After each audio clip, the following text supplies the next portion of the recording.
Salut les amis, c'est Timina et bienvenue dans cette nouvelle vidéo où aujourd'hui on va encore parler d'actualité tech et geek.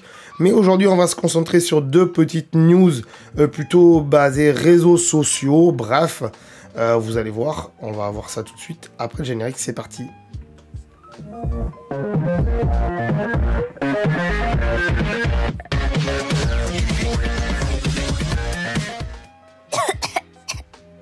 Alors, de quoi on va parler? Oh là là, de chez oh là là. On va parler de Periscope. Il est là, Periscope, l'application de Periscope qui avait 5 ans d'existence. 5 ans d'existence de Periscope. Cette application qui permettait de faire des lives depuis son téléphone. Aujourd'hui, tout le monde fait ça. Instagram, TikTok, Facebook, machin. Mais à la base, il n'y avait que Periscope. Voilà, il y a 5 ans, ça va très très vite. Et d'ailleurs, ça avait été racheté par Twitter pour que Twitter puisse, on puisse faire des lives directement depuis Twitter via Periscope. Ça avait très très bien marché au lancement puisque dans les 4 premiers mois du lancement, il y avait eu plus de 10 millions de comptes qui avaient été créés. Donc c'est énormissime. Et voilà, on pouvait faire des lives depuis partout dans le monde. Et ça, c'était cool. Honnêtement, c'était nickel. Mais voilà, Twitter, c'est bien, ils s'en sont servis. Ils vont continuer à s'en servir de tout ce qui avait été racheté par Twitter, de Periscope. Ils vont s'en servir dans Twitter. Mais l'application Periscope en elle-même va s'arrêter au mois de mars 2021. Voilà, elle s'arrête d'exister. Donc il n'y aura plus rien qui va marcher sur l'application. Si elle est déjà installée sur votre téléphone, vous verrez, ça ne marchera plus. Donc il faudra la désinstaller. Mais vous pourrez toujours faire des lives sur Twitter, sur Instagram, sur TikTok.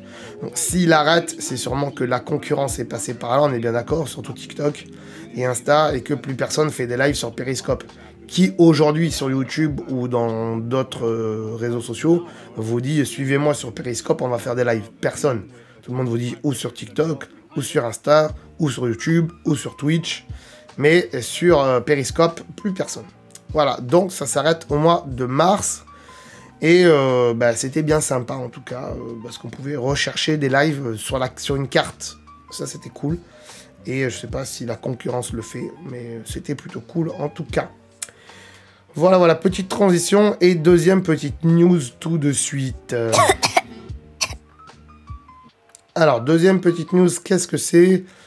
Il s'agit de Spotify qui se lance dans les stories. Et oui, puisque après Facebook, après TikTok, après Instagram, après YouTube aussi, après Twitter, Spotify, qui quand même est une plateforme de musique, c'est pas trop un réseau social, on est d'accord, c'est plutôt une plateforme de musique. Spotify va faire des stories. Alors, pas des stories pour les particuliers, c'est-à-dire, c'est pas vous qui écoutez la musique qui allez pouvoir faire des stories.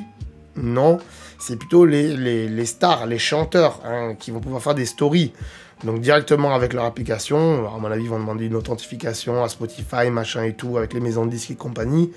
Et après ça, les artistes, elles pourront faire des stories. Donc ça, c'est plutôt cool aussi.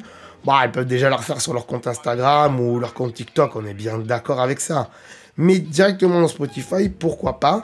Donc on le voit là par exemple sur la première image où il y a, je sais pas quelle chanteuse c'est, où il y a marqué Christmas Hit. On voit qu'au-dessus il y a un petit rond, voilà, donc avec la photo de l'artiste. Et quand on clique dessus, boum, ça va lancer la story. Donc c'est comme Instagram, ça change pas grand-chose. On voit surtout que les brevets qui avaient été déposés, ils tombent un peu dans l'oubli et tout le monde peut l'utiliser. Je sais pas trop quoi en penser. Alors ça peut être intéressant pour avoir des messages de ses artistes favoris sans passer par Insta, sans passer par YouTube, sans passer par tout ça. Si on a un abonnement Spotify, même si on l'a pas, je pense qu'on pourra avoir des stories. Je sais pas, peut-être que c'est que pour ceux qui ont un abonnement. Je pense qu'ils vont le faire que pour ceux qui ont un abonnement Spotify, pour que ça incite les gens à passer à un abonnement Spotify et voir leurs artistes faire des stories. Bon, ça peut être intéressant. Je sais pas trop quoi en penser. On verra par la suite ce que ça va donner. Peut-être que ça va être cool, on verra. Dites-moi, vous, ce que vous en pensez. Est-ce que vous pensez que c'est trop? Est-ce que c'est abusé que voilà, tout le monde fait des stories et que ça devrait rester que sur quelques plateformes? Ou est-ce que vous pensez que c'est bien pour les artistes de faire des stories, de pouvoir comme ça envoyer des messages à leurs fans?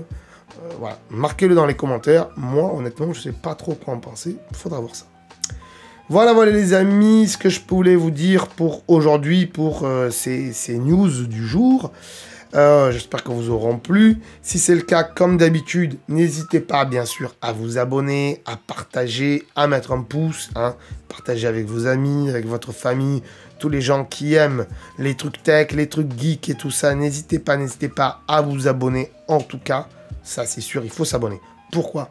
Parce qu'il y a très peu de gens qui s'abonnent à la chaîne comparé au nombre de gens qui regardent les vidéos. Alors vous allez me dire, ouais mais cette vidéo-là, elle fait pas beaucoup de vues. Ouais mais regardez sur la chaîne, il y a d'autres vidéos qui font énormément de vues. Allez-y, regardez sur la chaîne. Mettez vidéo et mettez classement par les plus regardés. Vous allez voir, il y a des vidéos qui sont très vues. Et c'est que des vidéos tuto malheureusement. C'est ce qui fait grandir la chaîne certes, mais c'est un peu malheureux. Donc, n'hésitez pas à vous abonner, encore une fois, et à partager ma chaîne à vos amis. On l'a déjà dit 25 fois, mais c'est pas grave. Et puis, il y a aussi beaucoup d'autres vidéos sur la chaîne, donc allez voir tout ça. Mais si vous êtes abonné, vous le savez déjà. Si vous me suivez depuis des années, vous le savez déjà. Mais on le répète parce qu'on aime le répéter, parce que surtout, il y a toujours de nouveaux arrivants. Et donc, voilà, il faut leur prodiguer le bon message, comme on dit. Voilà les amis, je vous dis à très bientôt pour de prochaines vidéos sur la chaîne. Ciao, bye bye. Ah, une notif. Ah oui, c'est vrai, c'est un mail. Bon bah, je vais lire le mail. Allez, à plus tard, ciao. Ah, attends de partir, j'allais oublier. Tu peux aussi me suivre sur les réseaux sociaux. Ici, voilà. Hein. Tu peux t'abonner à la chaîne ici. Voilà. Hein. Ici, voilà. Là, voilà, tu t'abonnes, hein. C'est pas mal, hein. Voilà. Comme ça, tu peux voir toutes les vidéos qu'on a fait sur la chaîne, et en plus, c'est gratuit, c'est pas comme Netflix. Tu peux aussi regarder les vidéos que je te propose ici, hein. Voilà, ici, elles sont là, hein. Tu peux les regarder éventuellement, hein. Ça peut t'intéresser, hein. Voilà, là. Sinon, je te remercie de t'être abonné, et je te dis à très bientôt.